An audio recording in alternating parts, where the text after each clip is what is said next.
Extrinsic black straining.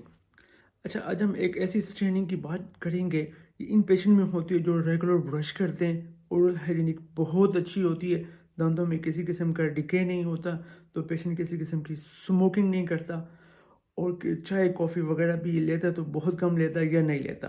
तो उसके बावजूद भी पेशेंट को स्ट्रेनिंग हो जाती है, पेशेंट स्केलिंग कराता है, स्केलिंग कराने के बाद भी कुछ अर्से बाद पेशेंट को स्ट्रेनिंग हो जाती है, डार्क स्ट्रेनिंग। तो आज हम इसको डिस्कस करेंगे। First, clinical presentation. अच्छा, ऐसे पेशेंट में जो डार्क स्ट्रेनिंग होती है वो ब्लैक स्ट्रेन होते हैं, जो डॉट की फॉर्म में भी हो सकते हैं, और फिर वो क्या कहते हैं आपस में मिलके डॉट मिलके लाइंस भी बना सकते हैं। ये स्ट्रेनिंग गम्स के करीब दांत पे पाई जाती है, जिसको सर्वाइकल पार्ट ऑफ टूथ कहते हैं। और ये ज़्यादा प्रोमिनेंट जो है आपके नीचे वाले जो दांत है, मैंडिबुलर लोअर इंटीरियर टीथ जो है उनकी अंदर वाली साइड पे ज़्यादा पाई जाती है। अच्छा, ऐसे पेशेंट में जो है डिके नहीं होता, मोस्टली पेशेंट में कोई कैविटी नहीं होती, ठीक है। तो डार्क स्ट्रेनिंग होती है लेकिन वो दांत डिके नहीं होता। अभी आपको ये बताना है कि स्ट्रेनिंग और डिके में कैसे फ़र्क पड़ता है। जब स्ट्रेनिंग होती है तो दांत की इंटीग्रिटी मेंटेन रहती है, दांत में कोई कैविटेशन नहीं होती। जब दांत में डिके होता है तो दांत में कैविटी बन जाती है। डार्क स्ट्रेनिंग की काज क्या है? अब ये क्योंकि ऐसे पेशेंट में पाई जाती है जिनमें ओरल हाइजीनिक बहुत अच्छी होती है, कोई स्मोकिंग की हिस्ट्री नहीं होती, तो इसकी जो काज है वो क्या कहते हैं पैथोलॉजिकल बैक्टीरिया है। आपके ओरल कैविटी में ऐसे बैक्टीरिया पाए जाते हैं जो स्ट्रेन प्रोड्यूस करते हैं।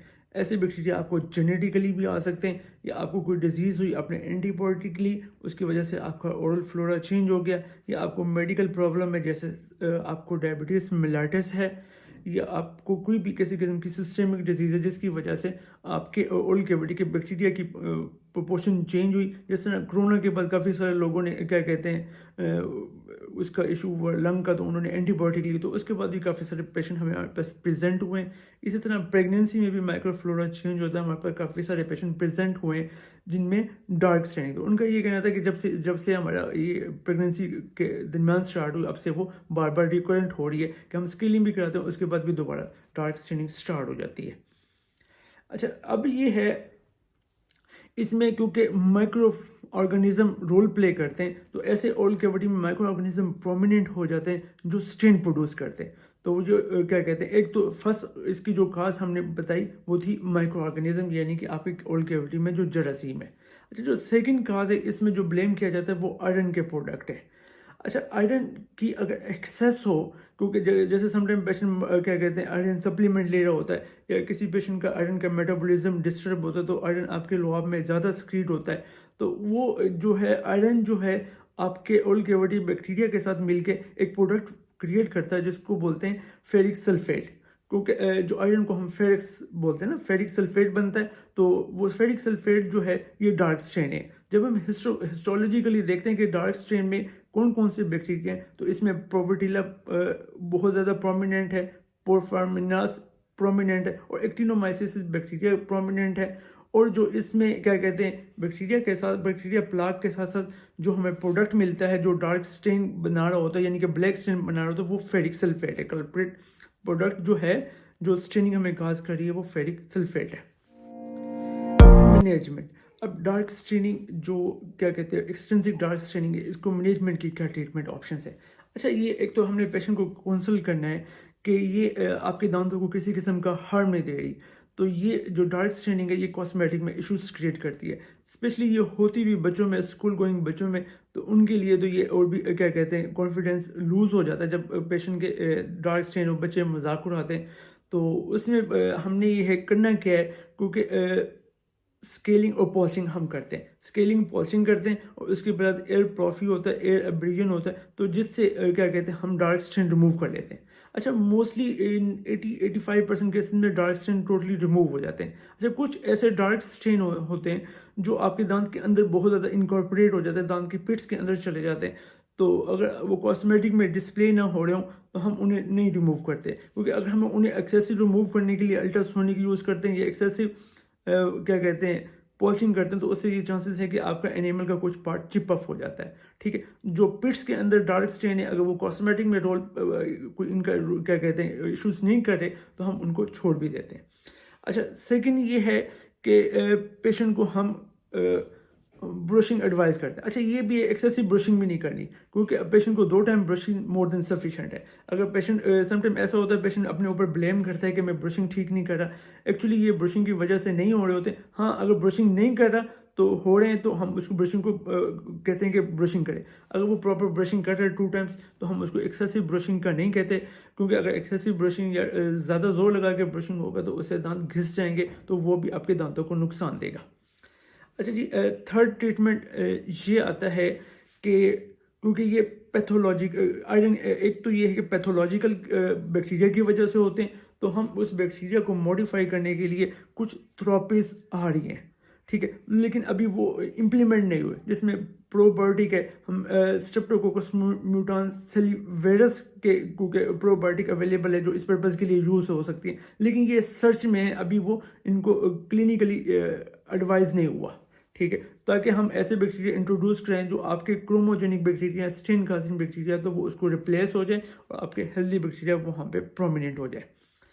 अच्छा, एक तो ये कि आयरन सप्लीमेंट भी इसमें रोल प्ले करते हैं, क्योंकि अगर आपके सलेवा में आयरन की क्वांटिटी ज़्यादा हो तो वो भी आपके दांतों में स्टेनिंग की काज बनती है, क्योंकि अगर क्या कहते हैं सलेवा में जो फेरिक सल्फेट है, आयरन जब रिलीज होता है तो वो आपके प्लाक के साथ मिलकर फेरिक सल्फेट बनाता है, जो कि डार्क स्टेनिंग की काज बनता है। अच्छा, अब हमने ये कर लिया, उसके बाद कुछ थेरेपीज हैं जो इन उसमें है, सर्च में है, जिसमें एक तो है कि लेक्टोफ्रेन। अच्छा, लेक्टोफ्रेन हमारी कुछ फूड्स में भी पाई जाती है, क्योंकि लेक्टोफ्रेन जो है आयरन के साथ बॉन्ड बना लेती है। तो ये क्लेम किया जाता है अगर हम लेक्टोफ्रेन पेशेंट को इंट्रोड्यूस करें टेबलेट की फॉर्म में, च्युइंग गम की फॉर्म में, या फिर आपकी डाइट जो है इनरिच हो क्या कहते हैं लेक्टोफ्रेन से, तो वो आपको तो वो आयरन को ऑब्जॉर्ब कर लेगी और वो आपको स्टेनिंग नहीं हो सकेगी। इसी तरह आयरन सप्लीमेंट हम पेशेंट की अगर बहुत ज़्यादा ज़रूरत हो तो ठीक, वरना आयरन सप्लीमेंट बंद कराते हैं, क्योंकि आयरन एक्सेसिव आयरन भी स्टेनिंग की काज बनता है। अच्छा, अब आपके पास इसके अलावा, क्योंकि हमें ये है कि जब ये जब करते हैं एक दफ़ा हमने स्केलिंग की, उसके बाद रिकरेंस के चांसेस भी बहुत ज़्यादा होते हैं, तो उसमें कुछ क्लेम किया जाता है कि लेज़र आप यूज़ कर लें, फोटोथेरेपी आप यूज़ कर लें, तो उससे क्या है आपके जो रिकरेंस के चांसेस हैं वो कम हो जाएंगे, क्योंकि आपका जो लेज़र है और फोटोथेरेपी वो ओरल कैविटी में बैक्टीरिया को इस तरह से मॉडिफाई करता है कि आपके बैक्टीरिया जो है स्टेन काजिंग है वो कम हो जाते हैं, लेकिन ये अभी सर्च में है, अभी एविडेंस बेस्ड नहीं है। अब हमने इसको डिफ्रेंशिएट करना है एक्सट्रिंसिक डार्क स्टेनिंग को जो बाकी ओरल कैविटी में स्टेनिंग है वो कैसे है, क्योंकि आपके ओरल कैविटी में काफ़ी सारी रीजन से स्टेनिंग होती है। एक तो ये कि पेशेंट की ओरल हाइजीनिक पुअर है, पेशेंट स्मोकिंग करता है, पेशेंट चाय कॉफ़ी ले रहा है, या पेशेंट को कोई जेनेटिक डिजीज़ है, जैसे आप फ्लोरोसिस है, टेट्रासाइक्लिन के साइड इफेक्ट हैं उसकी वजह से स्टेनिंग है, या एमिलोजेनेसिस इम्परफेक्ट है, डेंटिनोजेनेसिस इम्परफेक्ट है, तो उनकी जो स्टेनिंग है तो उससे डार्क स्टेनिंग को हम 2-3 रीज़न से वो करते हैं। एक तो आपके दांत बिल्कुल ठीक होते हैं, पेशेंट को किसी किस्म की स्मोकिंग, चाय कॉफ़ी की हिस्ट्री नहीं होती, पेशेंट ब्रशिंग प्रॉपर कर रहा होता है, एक दफ़ा दांत में कोई अनोमलीज नहीं होती, दांत का स्ट्रक्चर बिल्कुल ठीक होता है। और ये जो स्ट्रेनिंग होती है डार्क एक्सटर्नल डार्क स्ट्रेनिंग, तो वो एक दफ़ा स्केलिंग करेगा तो उसके बाद दोबारा रिकरेंस हो जाती है। तो हमने पेशेंट को वो करना होता है, बताना होता है कि आप इसको रेगुलर पॉलिश करा लें, आपको क्या कहते हैं इसमें घबराने की जरूरत नहीं है, क्योंकि समटाइम आपका माइक्रोफ्लोरा बेहतर हो जाता है तो ये जो डार्क स्ट्रेन है खुद ब खुद ठीक हो जाते हैं, तो ये परमानेंट सिचुएशन नहीं है। काउंसलिंग जो है वो पेशेंट को बतानी होती है कि आपके दांतों में किसी किस्म की कोई पैथोलॉजी नहीं है, ये ऐसे बैक्टीरिया हैं जो स्ट्रेन काज कर रहे हैं। अच्छा, एक और एविडेंस बेस है कि ऐसे पेशेंट जिनमें ये एक्सट्रिंसिक डार्क स्ट्रेनिंग पाई जाती है, एक्सट्रिंसिक ब्लैक स्ट्रेनिंग पाई जाती है, ठीक है, और ओरल हाइजीनिक बहुत अच्छी होती है, तो ऐसे पेशेंट में डीके बहुत कम होता है, क्योंकि आपके ओरल कैविटी में जो एक दफ़ा जो बैक्टीरिया हैं, जो stain causing bacteria, chromogenic bacteria जिनको हम बोलते हैं, उनकी प्रोपोर्शन ज़्यादा हो जाती है, तो वो स्टेन तो प्रोड्यूस कर रहे होते हैं, लेकिन ऐसे बैक्टीरिया जो डिके काजिंग होते हैं, यानी कि जो एसिड प्रोड्यूस करते हैं, उनकी ऑटोमेटिकली उनकी प्रोपोर्शन कम हो जाती है, तो ऐसे पेशेंट में डिके के बहुत कम चांसेस होते हैं।